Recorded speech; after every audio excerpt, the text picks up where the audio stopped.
So, Dr. Umar Johnson is against interracial marriages? Coming right up.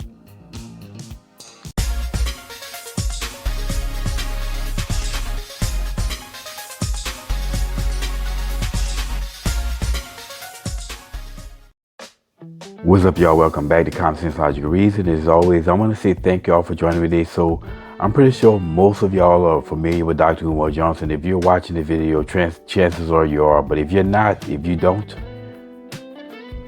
he's just simply yet another one of these race hustlers, right, who's doing well for themselves in America while telling other black people that the white man is holding them down, that there's a system of oppression in this country that they managed to overcome, but you're not going to tell other black people how to do it. I overcame it as a race hustler, but I'm not going to tell you how to overcome. I'll just keep telling you that you're a victim and that you're just helpless victim, and there's nothing that you can do about it. Now, one of the things that I've always said about Umar Johnson is I always thought that excuse me, I always thought that he basically, being a race hustler, that's just what race hustlers do. But I always felt that he was very sincere in him wanting to help black people, which is not something that you can say about every one of these race hustlers, because all of them don't give a damn about black people. A lot of them don't. They're just profiting. But I always thought that Umar Johnson cared about black people, so I always give him a little free pass for that. However, his free pass is running out, and I'm just losing more and more respect for him. The more he opens up his mouth, the guy's an idiot. You know what I'm saying? He really stupid. And you realize that with some people who actually calling on him to debate Kevin Samuels, that would have been a massacre. Kevin Samuels would have slaughtered his food, because he's not really a debater. He wouldn't have lasted no more than 5 minutes, at 10 minutes tops with Kevin Samuels, because Kevin would have ripped him to shred. But he was recently on the Breakfast Club again, because he's been on there multiple times. And he was on there discussing his view on interracial marriage. I am totally against it, and I want to make sure you understand why. Against the snow bunny crisis. And I want your white listeners to understand. Now, y'all know, if you watch my videos, I've always said that if white folks are racist, then black folks are racist hypocrites, and black people prove their racist hypocrisy all the time. You know, if any white person said what Umar just said right here, they will be flat out called a racist, absolutely a racist. You know, any white person said that, they were against interracial marriage, specifically white people marrying black folks, you know what I'm saying? And they refer to black women as a bunch of hood rats, as opposed to calling white people snow bunnies. That white person would be called a racist. You have a whole bunch of people coming out, including white people, throwing that person on the bus, calling him a racist. Meanwhile, Dr. Umar Johnson can sit up and say all of these things, and nobody's calling him a racist, which is very racist, and which people need to start doing. Good, decent people out here need to start calling these black racists out for who they are.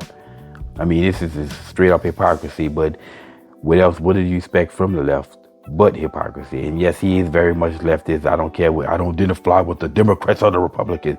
You're a freaking leftist. The reason I'm against interracial marriage, Envy and Charlemagne, is because marriage is an economic contract. It's an economic contract. Most women do not marry down in status. They marry up. And if you don't believe me, show me a rich white woman married to a broke-ass black man. Have you ever seen a rich white woman marry a broke-ass black man? No, you have not, and you never will. Because marriage ain't about love, it's not colorblind, and it is totally economic. So if most women don't marry down. It's called hypergamy. This is something that the red pill community consistently talks about. This is all women, not just black women, not white women. Why does he keep making this distinction between black and white women? As if, there's something that, a white woman won't date a broke black man, even though has he done this research to see how many white women have actually dated broke black men? But regardless, it doesn't really matter, because all women are hypergamous. And it's very rarely that any woman, including a black woman, would date down. You know, they like to bring up Serena Williams and Lionel Love, understanding that Serena Williams is a very high-paid athlete. So it's going to be difficult for her to find a man that makes more money than her anyway, regardless of his skin color. But she's married to, I believe, a white guy who was broke or something. I don't care. And Lionel Love, of course, Lionel Love is not just really not attractive a female. So good luck for her finding any man that makes more money than her. And I'm pretty sure she's making pretty good money being on The Real. But she's supposed to be married to a broke white man as well. Well, they just simply both, these are the two terrible examples, because these females are going to find it difficult to find a man that makes more than them because of the high salary that they more than likely make. But this is female nature. It's not a race issue, but yet this fool has managed to inject race in yet another issue that has nothing to do with race. Now, as far as black people not having enough money, well, beside him, because I'm pretty sure he has plenty enough money except for the school. But if black people don't have enough money, then black people need to stop being victims and roll up your sleeves, get your ass to work, and then black folks will have enough money, just like every other group of race in this country does. Too much when we got all these black women out here who will never get married. Only 1 out of every 4 black women in America will ever taste marriage, and half of them who taste marriage will be divorced within 5 years. If you want to save the black family, you have to protect it. And in order to protect it, you have to be against interracial marriage. You can't say, I love the black family, but I don't have a problem with interracial marriage. Interracial marriage is eliminating the black family because it is not providing our women with enough available and able black men to be their husbands. So And this is a perfect example of leftist whatism, always focused on the what, never the why. You know, somebody need to ask Umar Johnson, why is it that you think that 1 out of 4 black women ever get married? Could it possibly be because of the issues that so many black men complain about, that black women are too masculine, they're too competitive, just too difficult to deal with? And for all these black women who say that, well, black men ain't man enough for them, for some reason though, that same black masculinity seems to be plenty enough man for other races of women. So if I'm a man, why am I going to fight to try to get your cooperation when I can just easily get it from somebody else? See, I got to be Super Saiyan thug to get your cooperation. I don't need you. And I'm not going to tell no black man have to go through all that. If you're a black man and the woman you have to be, Goku thug to quote unquote tame her. You don't need her, to the point that you possibly can go to jail. You don't need that woman. But of course, he's not going to address that problem. Just focus on the what, but never why the issue. And so many black men keep saying. Now, as far as protecting that black family, talking about interracial marriages is not harming the black family. Interracial marriages really have zero effect on a black marriage. The only thing that has effect on a black marriage is if a black man or black families and a black man and a black woman get together and get married. That's the only thing that's going to affect black families. Okay? So the real problem for black families is not interracial marriage, is the lack of fathers, single parent households, which is producing the insanity and nonsense that created these ghettos. So that's the real danger to the black family, not interracial marriage. Again, just injecting race every way it can. That's just what race hustlers do. Consequences, DJ Envy. I'll give you one right now. Naomi Osaka. Am I saying her name right? The tennis sister. Mm-hmm. Naomi Osaka, yes. Naomi, I love the sister, right? She knocked off the greatest of all time, the GOAT, in Serena. But guess what? Who is she representing in the upcoming Olympics? Is she representing Haiti? No, she representing Japan. So here you have a half African sister, an African sister, because there's no such thing as half African. Our genes are dominant. So Naomi Osaka is from Japan. She's not from Haiti. Okay, she was born and raised in Japan. So why wouldn't she represent Japan?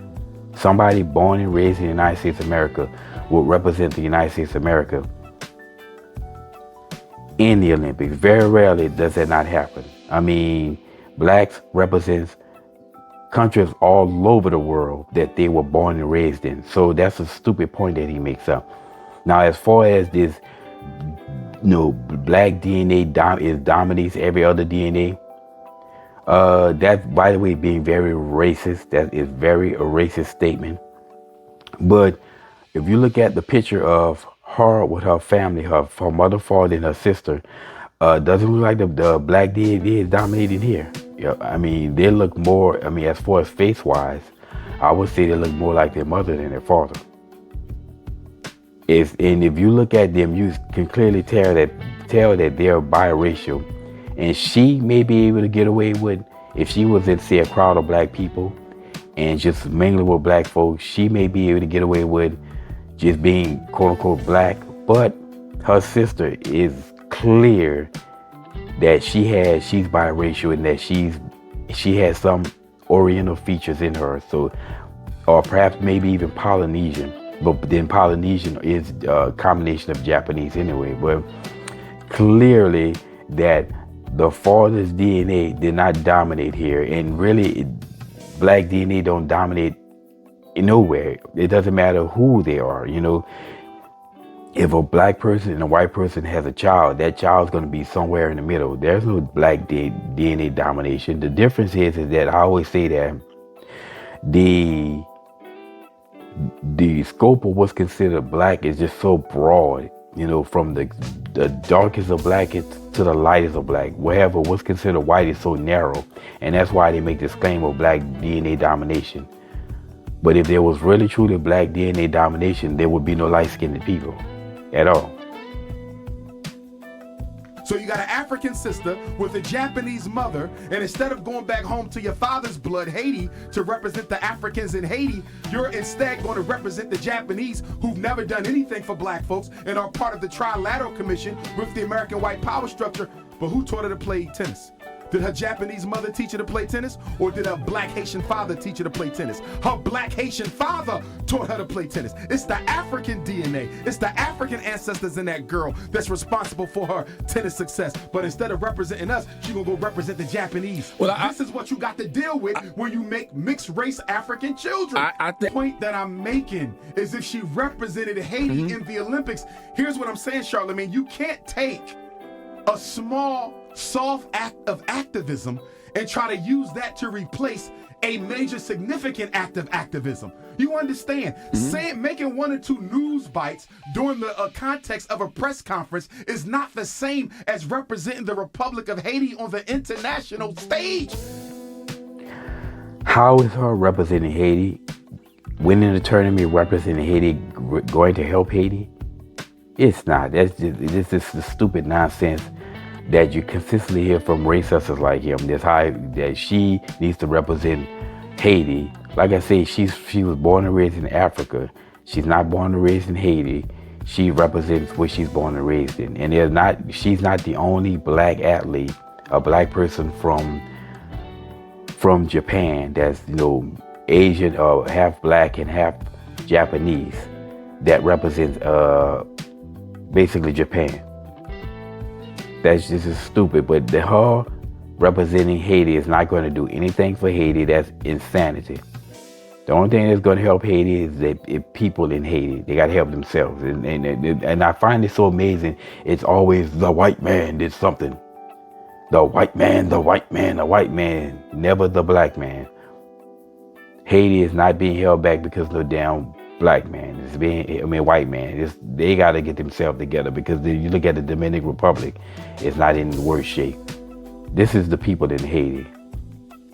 Now I understand that there's issues there, but there's this constant blaming the black man. It's not going to constant blaming the white man. It's not going to help the black man. All it's going to do is help his wallet. So it ain't got nothing to do with where you're born. It's where your loyalty is. And until black people get organized, fellas, many of our mixed race children are going to identify with the other race because they're doing better than we are. Well, maybe she'll hear this and take what you're saying into consideration. She will. I'm not knocking her. I just want y'all to show. I just want y'all to see it does not benefit the black community to be having all these mixed race babies who are not loyal to us. I have nothing against mixed race. They are fully African, in my opinion. I was going to ask you that.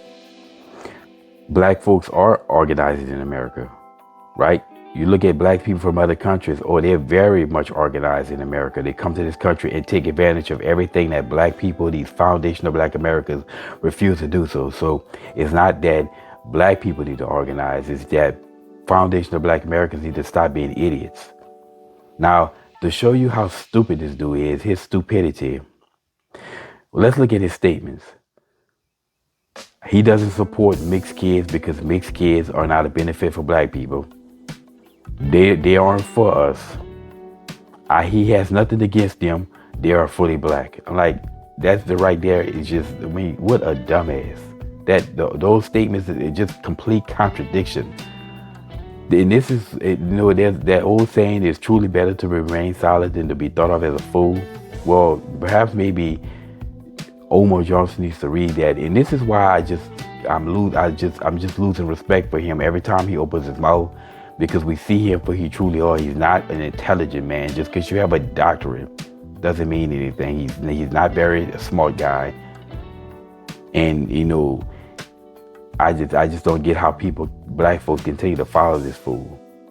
He's just leading you down a path of nowhere, a path of stupidity, a path of victimhood, and you're never going to be better for them. So you're criticizing the people who are trying to help you, the Candace Owens, the Larry Elders, Brandon Tatum, those types.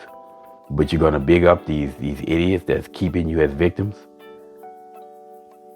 Just don't get it. Anyway, y'all, that's my 2 cents on this. The fact that anybody who's quote unquote against interracial marriage, that in itself is very racist, needs to be called out. And we need to call out all the rest of his racism, because I've heard more racist nonsense, more racist rhetoric come out of his mouth than I've ever heard from any white person out there, any alt-right or whatever.